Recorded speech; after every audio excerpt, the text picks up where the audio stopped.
Herkese merhabalar. Kanalıma hoş geldiniz. 2 sene sonra tekrardan yeniden çok heyecanlıyım. Kendime böyle sıcacık bir çay yaptım. Bitki çayı. Siz de böyle kendinize kahve, çay bir şey alıp gelin. Karşılıklı sohbet edelim.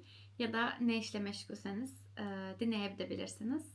Böyle sıcacık bir sohbet olsun istiyorum. Hayatımızla, kariyerlerimizle, İniş çıkışlarımızla alakalı, kendimizle alakalı. Beni tanımayanlar için ismim Elmas, 26 yaşındayım ve Londra'da yaşıyorum. Bildiğiniz üzere ilk YouTube videomu Türkçe olarak 2 sene önce paylaşmıştım. İngiltere'ye nasıl geldiğimle ilgili, burada nasıl öğretmen olabileceğinize dair bir yol haritası niteliğinde bir videoydu. Şimdi 2 sene geçmiş, çok uzun bir zaman dilimi ama bana sanki daha o masada oturduğum anı, telefonumu koyuşumu falan çok net hatırlıyorum. Dün gibi geliyor. Şimdi istifa ettim. Yani ömrüm boyunca bu mesleğe sahip olmak için çalışıp şimdi her hayatımı riske atıp istifa ettiğim bir dönemde nasıl daha iyi hissediyorum? Aslında bunları konuşacağız ve eminim siz de kendi hayatınıza dair çok şey bulacaksınız bu hikayeden. Çünkü insan böyledir. Büyür, gelişir, olgunlaşır, fikirleri değişir, sahip olmak istedikleri değişir.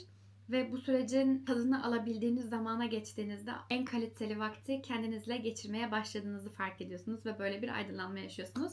O yüzden o aydınlanmayı içimde şu an hissediyorum. İnşallah hissedeceğim günler daha da fazla olsun. Dediğim gibi bugün böyle bir şey olur, yarın başka bir fikir için olur.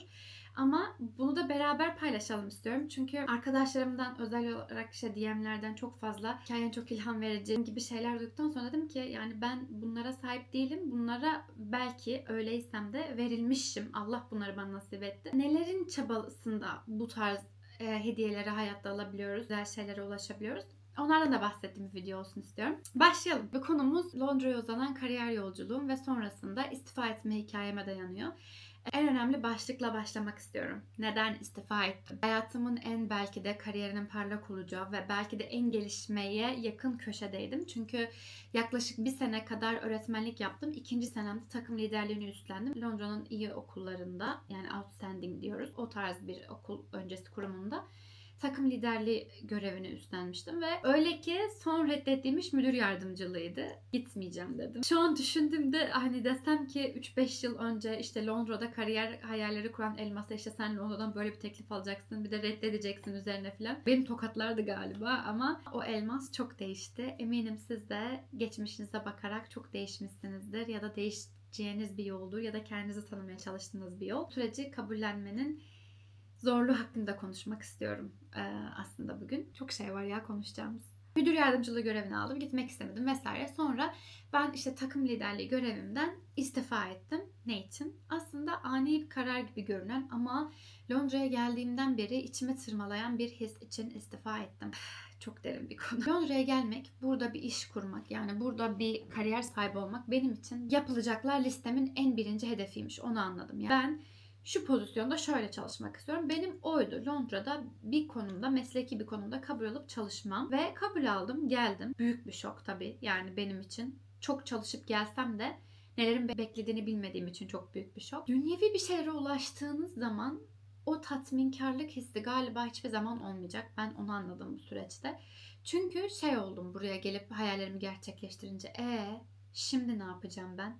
Çünkü hayatım boyunca hep çalışan, çabalayan, bir şeylere tutunmaya çalışan birisi olarak bir hayale ulaşıp daha fazlasını hayal etmemiş biri olarak dona kaldım burada. Ve bir sene kadar bir sürecim o dona kalmayla beraber depresyon evresinde geçti. Hayallerime ulaşmanın depresyonu. Yani gerçekten hayat çok ilginç. Çünkü dualarımda hep şunu ettiğimi fark ettim. Tabii o depresyon sürecini atlattıktan sonra. İşte hep Allah'ım önümdeki engelleri kaldır, benim şunu olmamı nasip et. Allah'ım önümdeki engelleri kaldır, beni işte oraya şuraya ulaştır, yerleştir falan filan. Allah yerleştirdi ve ben fark ettim ki benim dualarım kendim üzerine hep kariyerim üzerine inşa edilmiş.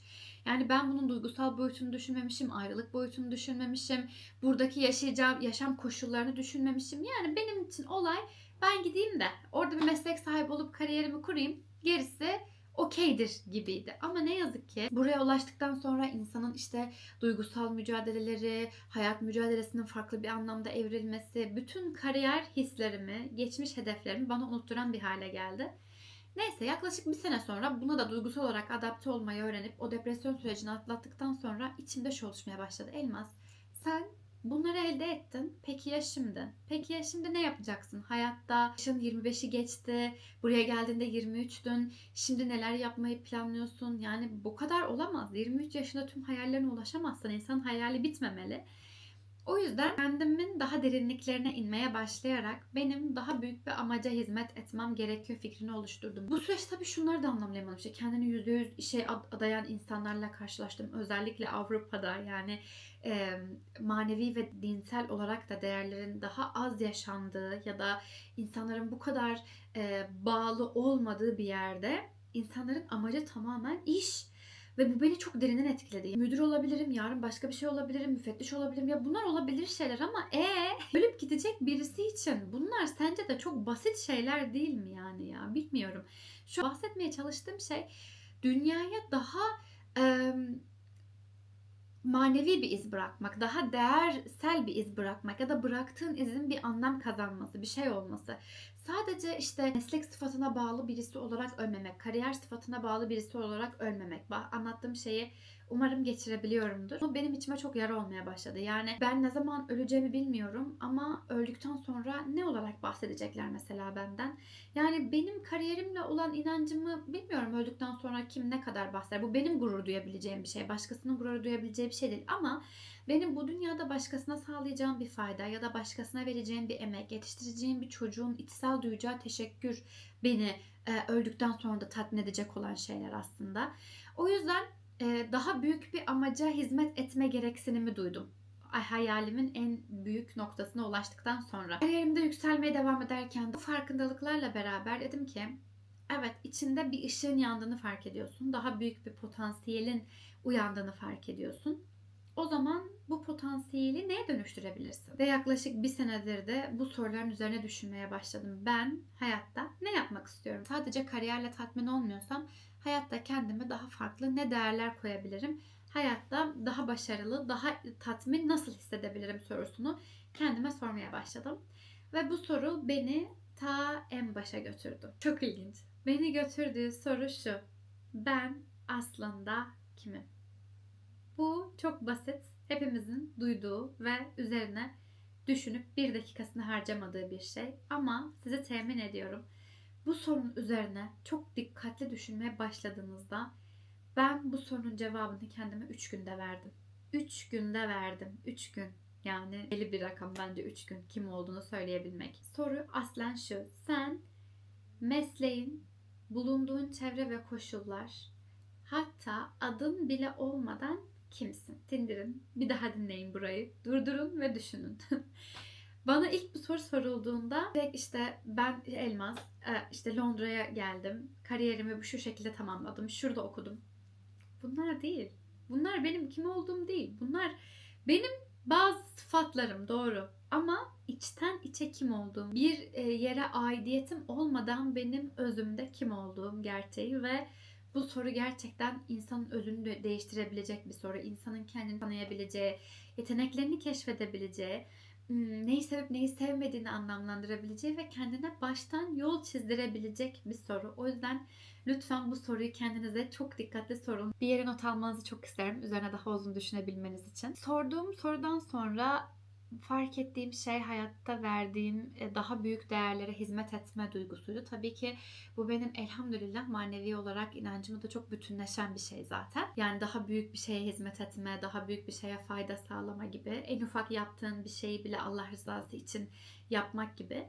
Sonra ben düşündüm. Dedim ki tabii bu süreçte de benim maddi bir gelir de elde etmem lazım. Çünkü insanız ve ihtiyaçlarımız var. O zaman düşündüğüm şey şu oldu: daha büyük bir amaca hizmet etmek istiyorum. Para da kazanmam gerekiyor. Yapacağım şeyin ticaret kısmıyla hizmet karşılığı olmalı. Ve bu bende geçmişimden de gelen izlerle beraber bir lifestyle markası kurmak olarak, yani bir yaşam şekli markası kurmaktan geçti. Tabii ki bunu üretmek çok uzun bir zaman aldı. Yani ne yapacağım, ne üretmem lazım, ne yapmam gerekiyor. Bunlar çok insana çok kolay, hızlı karar verebileceği şeyler değil. Bir yaşam şekli markası kurmaya karar verdim. Tabii ki kurduğum bu markayı da Müslümanlıkla dinimle, bütünlükle birleştirmek istedim. Çünkü gerçekten dünyada bir şeye hizmet etmek istiyorsanız en anlamlı yaşam biçimi gerçek bir Müslüman kadının yaşam biçimiyle örtüşüyor.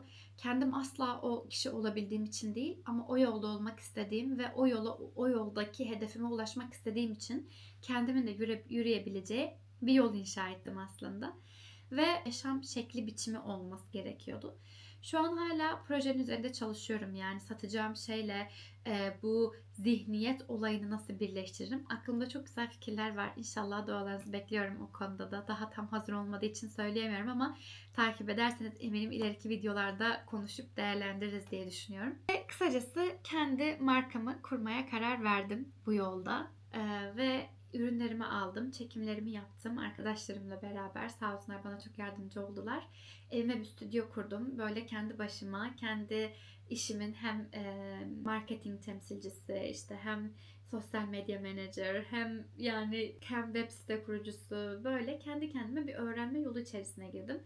Ve bu süreçte fark ettiğim şey şu oldu aslında. Gerçekten bir sonuca ulaşmak o kadar önemli mi? Gerçekten benim kim olduğumu ifade eden şey benim işim mi olmalı? Hayata sunmak istediğim katkıyı işime dönüştürmek aslında. Aslında hepimiz öyle değil miyiz? Yani hayata sunabileceğimiz, fıtratımızı keşfettiğimiz anda içimizden çıkan o ışığı işe dönüştürmek hayatta verebileceğimiz en büyük etki olur. Dediğim gibi hani fıtratınız neyi yapmaya elverişliyse, neyi yapmaktan keyif alıyorsanız hayat ondan ibaret. Bu yolculukta fark ettiğim şeylerden bir tanesi de hiçbir şey için geç olmadığı gerçeği. Eğer ben şu an bu işi bırakmamış olup devam ediyor olsaydım sürekli bu fikir aklımda dönecekti. Ben ne yapacağım? Gerçekten bu işe devam etmek mi istiyorum? Daha işte potansiyelim daha büyük bir şey yapmaya izin verir mi gibi. Şu an olup olmaması tabii ki olmasını canı gönül istiyorum. Bunu hiç demek diyorum ama yolculuğu da sevmek çok önemli ya. Yani bir işe bir bölümü okurken çok sevmek veya yapacağınız işi karar verirken çok sevmek çok önemli. Sonuca ulaşmayı beklemeden andan keyif almak aslında. Ya bunun hiç kolay olmadığını biliyorum şu an. Belki aramızda istemediği bölümü okuyan, geri dönüş yolunda olmadığını düşünen bir sürü insan vardır ki nasibimizde olduğu kadar bazı şeyleri geri sarabiliyoruz ama ben şunu da söylemek istiyorum. Her zaman bir umut var. Atomik Alışkanlıklar kitabını okuduğumda da öyle söylüyordu. Vaktinizin %70'ini yapmak zorunda olduğunuz işlere, %30'unu da yapmak istediğiniz işlere ayırırsanız hayatı dengeleyip o %30'un seviyesine zamanla artırabileceğinizi söylüyordu. O yüzden bir yerden tutunmaya başlamak çok zor olmasa gerek diye düşünüyorum. Çünkü hani zaten sevdiğiniz bir şey yapmaya başlayacaksınız ya, o kadar size meşakkatli gelmeyecek. Çünkü zaten yapmaktan hoşlanıyorsunuz ve aslında hobinizi devam ettiriyormuşsunuz gibi. Heyecanlı bir yol gerçekten. Vardığım bir yol yok. Kazandığım şu an işte milyonlar vesaire yok. Başlamadım bile. Sadece yeni bir yola çıkmanın heyecanını ve aslında bir şeyleri riske atmanın o kadar zor olmadığını anlatmaya çalışıyorum. Hani yine başka bir okuduğum kitapta da Fırat Çakır Islık, inanılmaz severek okudum. Bir daha okuyacağım. Tavsiye ediyorum. Orada bahsediyor. Diyor ki en kötü ne olabilir ki? Yani en kötü senaryoyu hayal et. Yani tahmin ettiğin kadar kötü olmaz muhtemelen ama en kötü senaryoda bile hep bir çıkış umudu vardır. Hep bir çıkış ışığı vardır. O yüzden bir şeylerden, dünyadan, iniş çıkışlardan bu kadar korkmamak gerekiyor diye de düşünüyorum. Ve şu an ben de o evredeyim. O evrenin keyfini çıkarmaya çalışıyorum. Umarım söylediklerim sizin için anlam ifade ediyordur. İnsanın risk almaktan korkmaması gerektiği, yaşamda mutlaka daha büyük bir amaca hizmet etmesi gerektiği, yani şu an her ne yapıyorsanız, her ne meslekteyseniz onu hakkıyla yapmak, onu severek yapmak, insanlarla ilgilenen bir meslekteyseniz öf demeden sabırla yapmak insana bir anlam hissi veriyor diye düşünüyorum bu hayatta. Araştırmalara göre insan mutlu olduğu şeyi çok kısa süreli yaptığında, kendini mutlu etmek amacıyla kısa süreli şeyleri yaptığında çok hızlı bir şekilde bunun söndüğü ama anlam ifade eden, başkasını mutlu etmek amacıyla ya da daha faydacılık gözeten işler yaptığında ve o iş bittiğinde sonrasında o mutluluğun, o hissin daha uzun süreli olduğunu söylüyor araştırmalar. Ne iş yaptığınız Hiç önemli değil bu arada. Neyle uğraştığınız hiç önemli değil. Bu hayatta yaptığınız her işin bir anlam ifade ettiği gerçeği de var. Evet, ben öğretmen olmayı da çok seviyorum ve yaptığım işte çok da başarılıydım. Çok da hem severek hem sevilerek çalışıyordum. Bunu yapabiliyorum. Bu artık her zaman yapabileceğim bir şey Allah'ın izniyle. Zaten diplomam var. Her zaman dönebileceğim bir şey. Ama daha büyük bir şey de yapabilir miyim, başarabilir miyim amacıyla çıktığım bir yol. O yüzden yaptığınız şu an her ne varsa ondan keyif aldığınızı umuyorum. Severek yaptığınızı, anlam çıkardığınızı, anlam verebildiğinizi, fayda sağlayabildiğinizi umuyorum. İnsanı zaten en çok mutlu eden şey de galiba bu. Konuşurken neyden bahsettiğimi unuttum. Gerildim. İlk videom ya. Neyse, ne diyorduk? Neyse. İşte bu benim yolculuğum ve şu an bu şekilde ilerliyorum. Heyecanımı da böyle içim kıpır kıpır olduğu için sizinle paylaşmak istedim. Umarım çok güzel bir şeye vesile olur yaptığım bu iş. Allah'tan o şekilde dua ediyorum. Sizden de dua bekliyorum. Allah gerçekten ayağımızı kaydırmasın. Hayırlı niyetler üzerine geleceğimizi ve şu anımızı inşa etsin inşallah. Umarım siz de olduğunuz yerden çok mutlusunuzdur. Olduğunuz yerden keyif alıyorsunuzdur. Kendinizi çok iyi tanıyorsunuzdur ve inşallah olmanız gereken yerdesinizdir. Ama eğer değilseniz de bu video size bir ışık olsun. Hiçbir şey için geç değil. Sadece minik adımlar atmak, zaman planlaması yapmak ve doğru anı beklemek. Bunun için çok dua etmek önemli. Ve anlatacaklarım bu kadar. Gerçekten buraya kadar hiç aralıksız dinlediyseniz çok teşekkür ederim. Yolculuğuma ortak olduğunuz için. Daha fazlasını paylaşmak için, birbirimize umut olmak için, ışık olmak için bu dönemde çok heyecanlıyım. Beni Instagram'dan takip etmeyi lütfen unutmayın. Aynı zamanda Instagram'ıma girdiğinizde kurduğum yolculuğumu EK Studio markadım. Onu da görürsünüz. Daha konuşuruz diye düşünüyorum ya bununla ilgili daha fazla. Dualarınızı beklerim. Kendinize çok iyi bakın. Kocaman öptüm. Allah'a emanet olun.